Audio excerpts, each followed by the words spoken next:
Bonjour, je me présente Josiane Caron, je suis professeure au département des sciences de l'éducation à l'UQAR, campus de Lévis. Je suis responsable du cours de gestion de classe. Alors, c'est moi qui ai l'honneur de présenter le programme du BEPEP, baccalauréat en éducation préscolaire et enseignement primaire.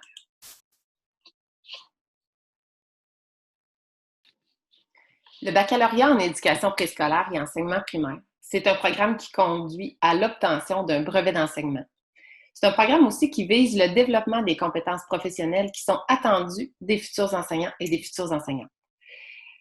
Lorsqu'il est évalué, ce programme est reconnu pour sa grande qualité.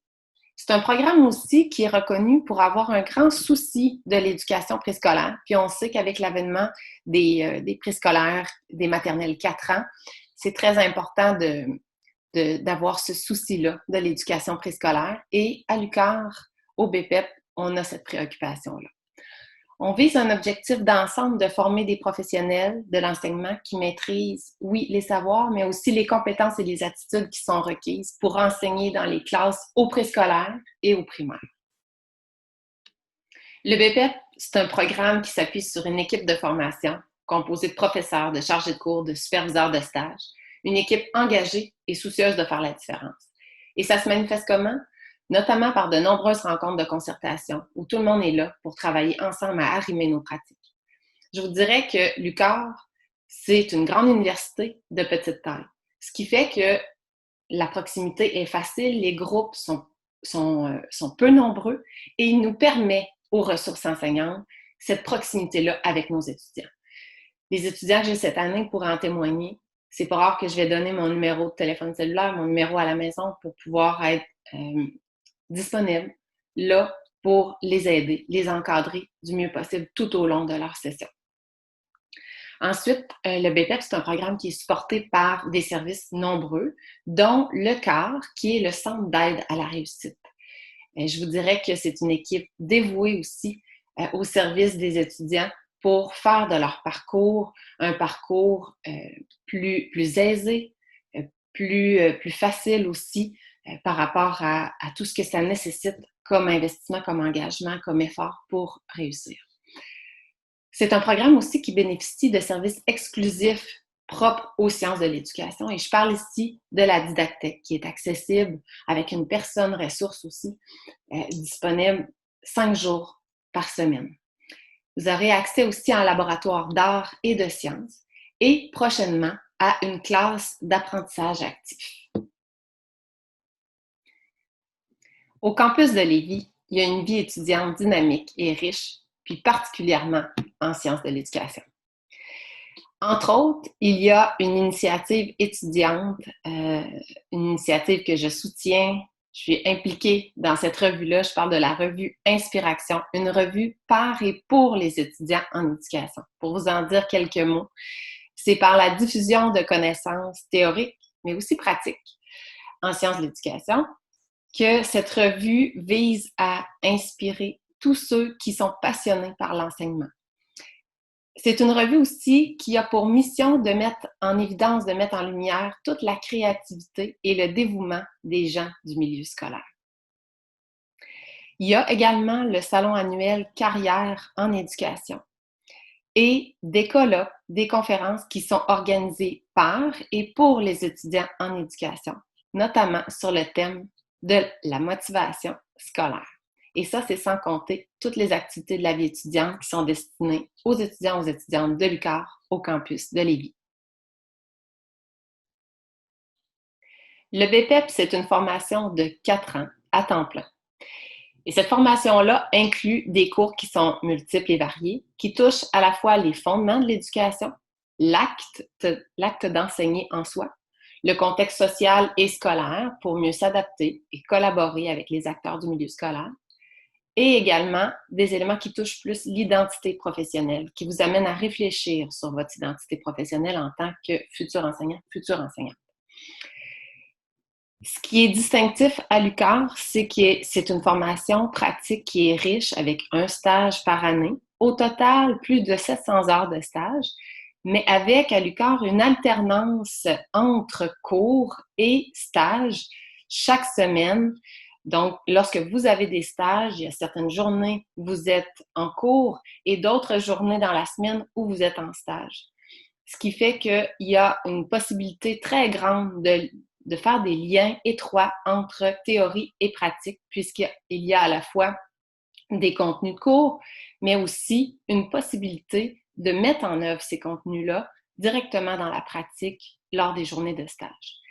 Donc, les 4 stages, le premier vise la familiarisation avec le milieu scolaire et une initiation à la profession enseignante. Le stage 2 vous initie à l'intervention en classe. Le 3 à l'intervention en classe. Et il y a une possibilité aussi de réaliser ce stage-là hors Québec. Stage 4, on vise la prise en charge plus complète de la classe. Et pour de plus amples renseignements, je vous invite à aller consulter la description du programme d'études en cliquant sur le lien Internet, en allant visiter notre site Internet pour avoir plus de détails. La formation est soucieuse de chacun et elle est axée sur la maîtrise de la compétence en français écrit. Par un test d'entrée épigramme, on vérifie justement cette compétence en français écrit et on offre des cours de consolidation obligatoire en fonction du résultat pour les résultats qui sont en deçà de 70 %. Ensuite, il y a un test national de certification qu'on appelle le TECFE, dont la réussite conditionne en fait l'accès au stage 3. Concernant la maîtrise de la compétence en mathématiques, il y a un test diagnostique à la première session. Puis encore une fois, on propose des cours de consolidation obligatoires en fonction du résultat, pour les résultats en deçà de 70 %. Et il y a un test de certification interne dont la réussite, elle, va conditionner l'accès au stage 4. Les perspectives d'emploi en enseignement, surtout présentement, sont immenses.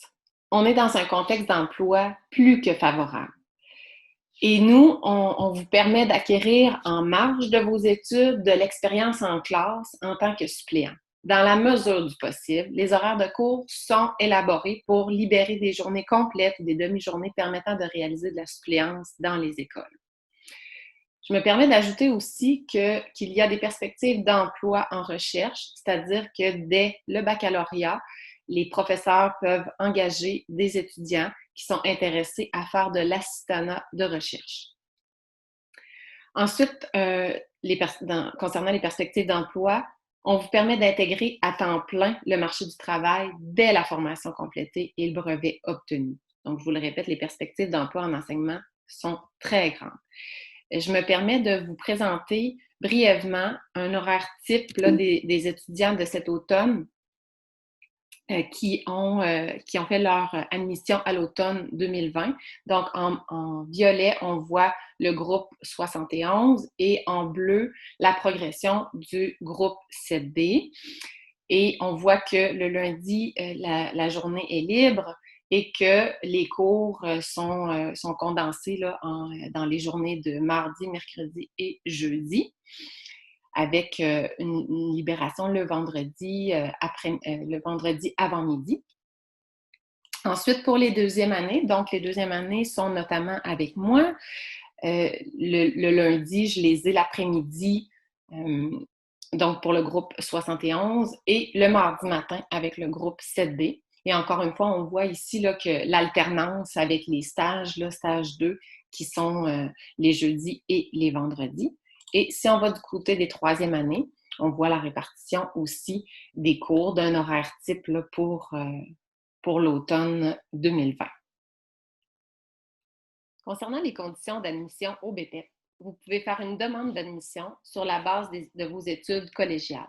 On vous demande pour ça d'être titulaire d'un DEC, donc d'un diplôme d'études collégiales ou l'équivalent, puis avoir obtenu une cotère de rendement au collégial de 22.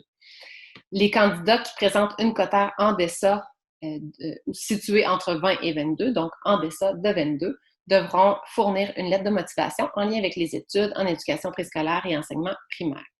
Il est possible aussi qu'une entrevue soit nécessaire pour déterminer l'admissibilité.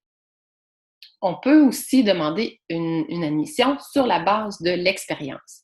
À cet égard, la candidate ou le candidat doit posséder alors des connaissances appropriées, une expérience de travail d'au moins 1 an, soit 1200 heures, auprès de groupes d'enfants dans un milieu institutionnel, qu'il soit scolaire ou autre. Et enfin, l'admission peut se faire sur la base des études universitaires après avoir réussi au moins 30 crédits de cours universitaires dans un programme au moment du dépôt de la demande. Si vous êtes conscient de l'importance de la maîtrise du français comme langue d'enseignement, si vous êtes conscient de la maîtrise des compétences en mathématiques, de l'importance de la curiosité intellectuelle, de la culture générale en sciences, en histoire, en géo, en éthique, en art, que vous êtes conscient de l'adoption de comportements citoyens responsables et que vous êtes conscient de la maîtrise de compétences académiques efficaces comme la lecture de textes, la recherche documentaire, la rédaction de textes aussi, l'esprit critique, la pensée appuyée et nuancée. Eh bien, le BEPEP, le baccalauréat en éducation préscolaire et enseignement primaire, c'est pour vous. L'UQAR, je vous le rappelle, c'est une grande université de petite taille. C'est une université qui est axée sur le côté humain et relationnel, et ça, au BEPEP du campus de Lévis, on le sent vraiment très bien. Les étudiants, ils sont satisfaits de l'encadrement personnalisé reçu. Et sur ces mots, je vous dis au plaisir de vous accueillir au BEPEP.